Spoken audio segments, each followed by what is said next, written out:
Bonjour et bienvenue. Aujourd'hui, on va s'intéresser à un outil d'IA de Google qui est assez fascinant. L'idée? Transformer vos documents, vos notes, en vidéo, et ce, de manière quasi instantanée. On s'est tous déjà retrouvés dans cette situation, non? On a des rapports, des notes, plein d'idées, mais l'idée de transformer tout ça en une vidéo captivante, eh bien, ça paraît être une montagne. C'est long, c'est compliqué, bref, ça peut vite décourager. Eh bien, imaginez si on pouvait faire tout ça en quelques minutes à peine. C'est la promesse de Notebook LM de Google, avec une nouvelle fonctionnalité qui s'appelle Video Overviews, en gros des aperçus vidéo. L'outil prend vos documents bruts et s'occupe de générer le script, les images et même la narration. C'est exactement ça qu'on va décortiquer ensemble. Bon, alors comment on s'y prend concrètement? La toute première étape, c'est la préparation.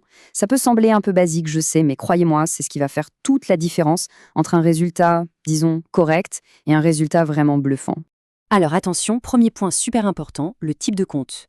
Pour le moment, cette fonctionnalité est exclusive aux utilisateurs de Google Workspace. Donc, un compte Google standard, ça ne marchera pas.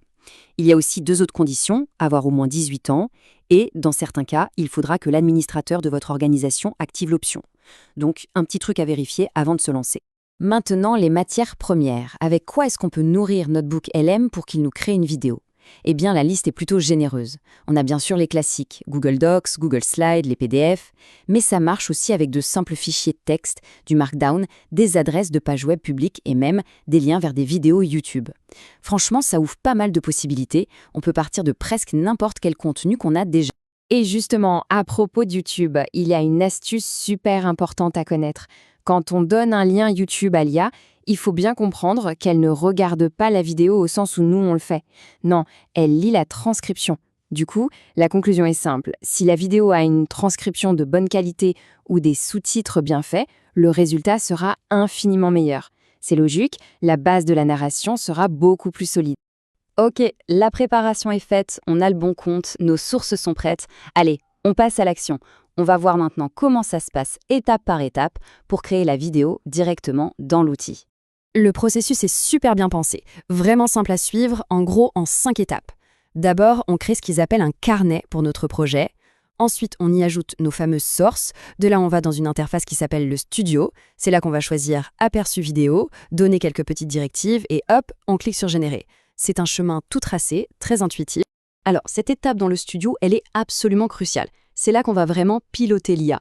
On ne se contente pas de lui jeter nos documents. Non, on va lui dire « Voilà, cette vidéo s'adresse à tel public » ou l'objectif c'est d'être pédagogique » ou au contraire, je veux un résumé pour des experts. On peut même choisir le ton, formel, décontracté. C'est ce qui va vraiment permettre de personnaliser le résultat final. Mais concrètement, qu'est-ce qui se passe sous le capot pendant que ça mouline? C'est assez bluffant en fait. L'IA va lire l'intégralité de vos sources, elle va en extraire les points clés, les idées principales. Après ça, elle se comporte un peu comme un réalisateur, elle construit une séquence de diapositives, elle va piocher des visuels, des images, des schémas directement dans vos documents, et pour finir, elle génère une voix de synthèse pour raconter toute l'histoire. En gros, elle fait tout le premier travail de montage et de narration. Évidemment, il faut être réaliste. Le premier jet généré par l'IA, c'est rarement le produit final parfait. Il faut plutôt le voir comme un super bon point de départ, un brouillon très avancé. C'est après que la vraie magie opère, quand on prend ce brouillon et qu'on le peaufine. Et la bonne nouvelle, c'est qu'on peut déjà faire pas mal de choses directement dans Notebook LM. La narration n'est pas tout à fait juste? Pas de problème, on peut réécrire le texte. L'enchaînement des diapositives ne nous plaît pas? On peut les réorganiser, en ajouter, en supprimer. On peut même lui dire d'ajouter plus d'exemples ou de citations qui se trouvent dans les sources. Et si le premier résultat est un peu plat, on peut tout simplement relancer la machine avec des instructions un peu différentes. C'est vraiment un dialogue avec l'outil. Maintenant, pour celles et ceux qui veulent aller encore plus loin et avoir un rendu vraiment pro, il y a l'étape de la post-production. C'est optionnel, bien sûr. L'idée, c'est d'exporter la vidéo et de l'importer dans un vrai logiciel de montage, comme Premiere Pro ou DaVinci Resolve. Et là, les possibilités sont infinies. On peut ajouter une musique de fond pour l'ambiance, insérer d'autres plans vidéo pour illustrer, créer des sous-titres sur mesure. Bref, on reprend le contrôle créatif total. Pour finir, je voulais partager quelques astuces de pro pour être sûr d'obtenir le meilleur résultat possible dès le départ. Il faut voir ça comme des conseils pour bien communiquer avec l'IA, pour la guider au mieux. Il y a 3 points essentiels à retenir. Le premier, la structure de vos documents. C'est la base. Si vos sources sont bien organisées, avec une intro, des parties claires, une conclusion, vous donnez à l'IA une sorte de carte routière et elle s'en sortira beaucoup mieux. Deuxième point, si vous utilisez des Google Slides, remplissez-les de visuels. L'IA va piocher dedans, donc des slides bien illustrés donneront une vidéo beaucoup plus agréable à regarder. Et enfin, le troisième conseil, n'ayez pas peur d'expérimenter. Essayez de générer la vidéo pour différents publics, avec des tons différents. C'est en itérant qu'on trouve souvent le résultat parfait pour son objectif. Et tout ça nous amène à une question de fond finalement. Avec des outils comme celui-ci, qui s'occupe de la partie technique, du comment faire, la barrière à l'entrée de la création de contenu s'effondre.